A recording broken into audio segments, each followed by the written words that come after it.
Shalom Ibu Bapak Saudaraku, saya undang Ibu Bapak Saudaraku berdiri bersama-sama dan bersama kita menimba kekuatan dari Tuhan. Kami perlukan keajaiban-Mu, kami butuhkan sentuhan tangan-Mu, kami tak dapat jalan sendiri. Kami perlu Kau Tuhan, kami perlu Kau Tuhan. Bapa di surga, pujian tadi berangkat dari rasa hati kami yang paling dalam. Kami memerlukan Engkau dalam segala sesuatu, teristimewa di dalam memahami firman-Mu dan kehendak-Mu. Untuk itu Roh Kudus tolong kami supaya kami mengerti sekaligus melakukan dengan segenap hati. Dengan jalan demikian kami boleh menikmati hidup sepenuhnya di dalam Engkau. Untuk itu berfirmanlah, kami siap untuk mendengar. Di dalam nama Tuhan Yesus kami mendengar firman Tuhan. Haleluya, amin. Tetap berdiri Ibu Bapak Saudaraku, saya ajak untuk buka firman Tuhan bersama-sama dari Injil Markus pasal yang ke-10 ayat yang ke-45. Demikian bunyi firman Tuhan. Karena anak manusia juga datang bukan untuk dilayani, melainkan untuk melayani dan untuk memberikan nyawanya menjadi tebusan bagi banyak orang. Silakan duduk, Tuhan berkati Ibu Bapak, saya dan Saudara. Fokus kepada visi memampukan menang terhadap rentetan kekecewaan. Saudaraku, hal itu sudah dilakukan oleh Tuhan dan Dialah menjadi teladan kita. Kekecewaan demi kekecewaan, Dialah tidak mematahkan kita di dalam merealisasikan visi kita masing-masing.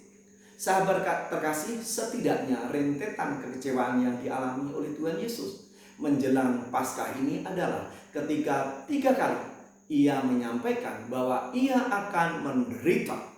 Tetapi respon murid-muridnya sungguh mengecewakan. Mari kita simak bersama-sama. Ketika Tuhan Yesus pertama kali memberitakan tentang penderitaannya yang ditulis oleh Markus pada pasal 8 ayat 31 dan 33. Demikian bunyi firman Tuhan.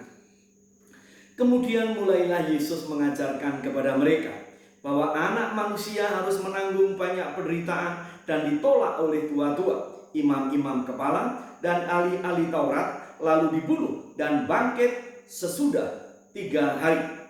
Hari itu dikatakannya dengan terus terang. Tetapi Petrus menarik Yesus ke samping dan menegur dia. Maka berpalinglah Yesus dan sambil memandang murid-muridnya, Ia memarahi Petrus, katanya, "Enyahlah iblis, sebab engkau bukan memikirkan apa yang dipikirkan Allah, melainkan apa yang dipikirkan manusia."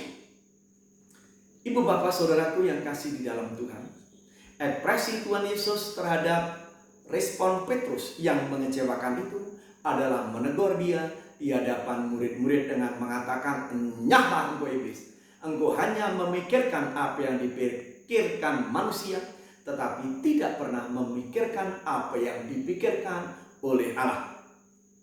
Sekalipun Tuhan Yesus kecewa akan respon murid-muridnya, tetapi Tuhan Yesus tetap fokus dan memakai kekecewaan itu sebagai kesempatan untuk mengajar murid-muridnya. Pada ayat-ayat berikutnya Tuhan Yesus katakan harga yang harus dibayar ketika mereka mengambil keputusan menjadi murid Yesus. Yang pertama adalah menyangkal dirinya, yang kedua memikul salibnya setiap hari, dan baru bisa mengikut Yesus. Pemberitahuan yang kedua yang dicatat oleh Markus pada pasal yang ke-9 ayat 30 dan 32. Demikian bunyi firman Tuhan. Yesus dan murid-muridnya berangkat dari situ dan melewati Galilea. Dan Yesus tidak mau hal itu diketahui orang, sebab Ia sedang mengajar murid-muridnya. Ia berkata kepada mereka, anak manusia akan diserahkan ke dalam tangan manusia, dan mereka akan membunuh Dia. Dan 3 hari sesudah Ia dibunuh, Ia akan bangkit. Ayat 32. Mereka tidak mengerti perkataan itu, namun segan menanyakannya kepadanya. Bayangkan Ibu Bapak Saudaraku, Tuhan Yesus sengaja membawa murid-murid untuk tidak diketahui oleh siapapun juga, karena ia sedang mengajar hal yang sangat penting. Yang sangat penting itu adalah bahwa Yesus akan menderita sedemikian rupa. Tetapi Alkitab mengatakan murid-murid tidak mengetahui itu. Apa yang diajarkan mereka tidak tahu, tetapi pura-pura tahu. Tidak mengerti, tapi pura-pura mengerti. Hal itu tentu mengecewakan Tuhan Yesus, karena respon itu diikuti dengan tindakan nyata, yakni ayat-ayat berikutnya, di mana murid-murid ketika berjalan bersama dengan Yesus, mereka bertengkar satu dengan yang lain. Apa yang menjadi bahan pertengkaran? Memperebutkan siapa yang terbesar di antara mereka. Sampai akhirnya Tuhan Yesus menanyakan kepada mereka, apa yang kamu perbincangkan di jalan tadi? Mereka tidak ada yang menjawab karena mereka malu. Dan akhirnya Tuhan Yesus memakai kesempatan itu untuk berbicara bahwa apabila ingin menjadi yang terdahulu, Tuhan Yesus katakan, jadilah pelayan. Pengen menjadi yang terkemuka, jadilah pelayan. Pengen menjadi yang terbesar, jadilah pelayan. Lalu yang ketiga, pemberitahuannya dicatat oleh Markus pada pasal yang ke-10 ayat 32 sampai ayat yang ke-34. Demikian bunyi firman Tuhan. Yesus dan murid-muridnya sedang dalam perjalanan ke Yerusalem, dan Yesus berjalan di depan. Murid-murid merasa cemas, dan juga orang-orang yang mengikuti dia dari belakang merasa takut. Sekali lagi Yesus memanggil ke-12 muridnya, dan ia mulai mengatakan kepada mereka apa yang akan terjadi atas dirinya. Katanya, sekarang kita pergi ke Yerusalem dan Anak Manusia akan diserahkan kepada imam-imam kepala dan ahli-ahli Taurat. Dan mereka akan menjatuhi dia hukuman mati. Dan mereka akan menyerahkan dia kepada bangsa-bangsa yang tidak mengenal Allah. Dan ia akan diolok-olokkan, diludahi, disesat, dan dibunuh. Dan sesudah 3 hari ia akan bangkit. Sangat jelas pemberitahuan Tuhan Yesus kepada murid-muridnya. Akan tetapi apa respon murid-murid? Mereka tidak mengerti walaupun mengawali perjalanannya dengan rasa cemas.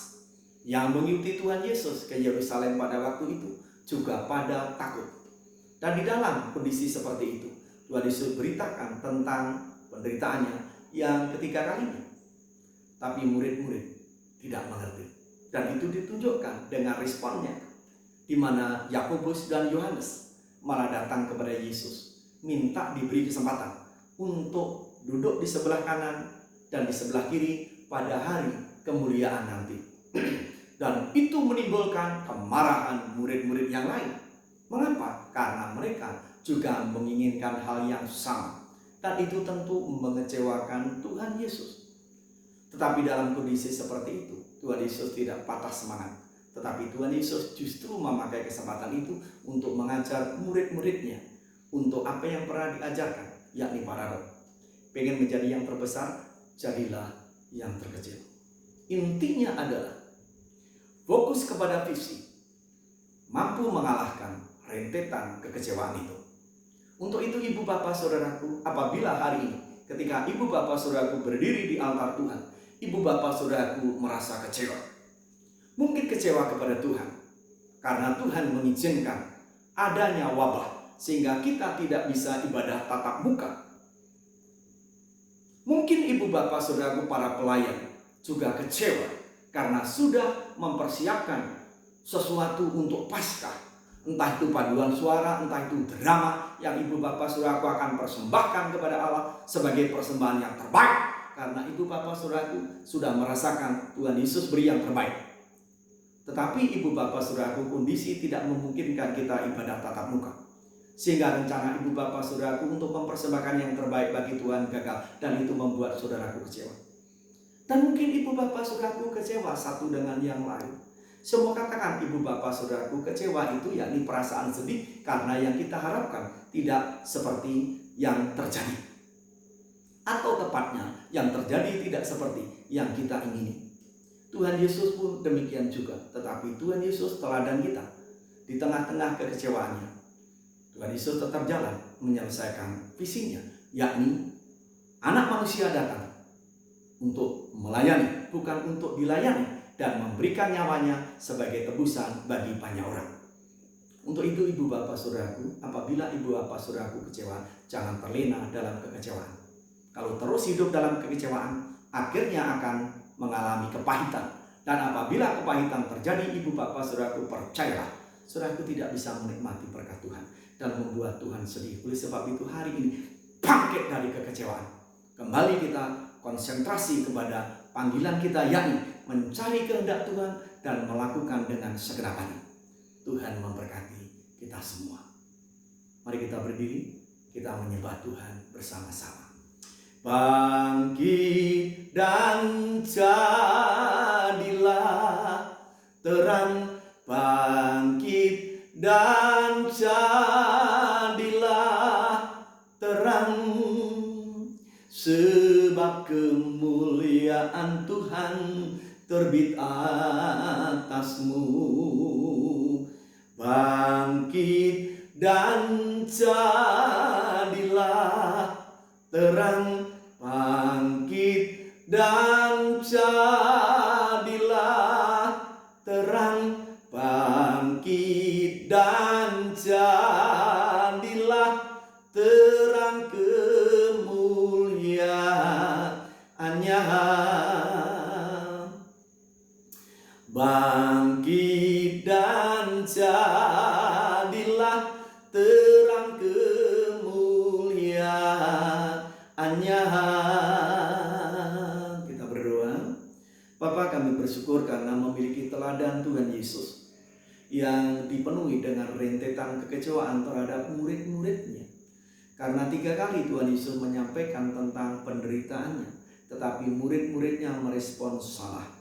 Dan itu tentu mengecewakan Tuhan. Tetapi dalam kondisi seperti itu, Tuhan tidak pernah terhenti visinya, yakni untuk melayani dan memberikan nyawanya sebagai tebusan bagi banyak orang. Untuk itu ajar kepada kami supaya menjelang Paskah ini, apabila berbagai kekecewaan menerpa kami tetap tegar. Kekecewaan tidak pernah bisa menghentikan kami. Kekecewaan tidak pernah bisa menghancurkan kami. Kekecewaan tidak bisa menghentikan langkah kami. Tetapi justru melalui kekecewaan kami didewasakan. Sehingga kami semakin mantap di dalam pengiringan kami akan Tuhan. Sehingga kami bersama Tuhan boleh meraih visi dan merealisasikan mimpi-mimpi kami menjadi nyata. Terpujilah buat nama-Mu Bapa. Meteraikan firman-Mu dalam hati kami di dalam nama Tuhan Yesus. Semua yang beriman katakan amin. Silakan duduk. Tuhan berkati ibu bapak, saya dan saudara.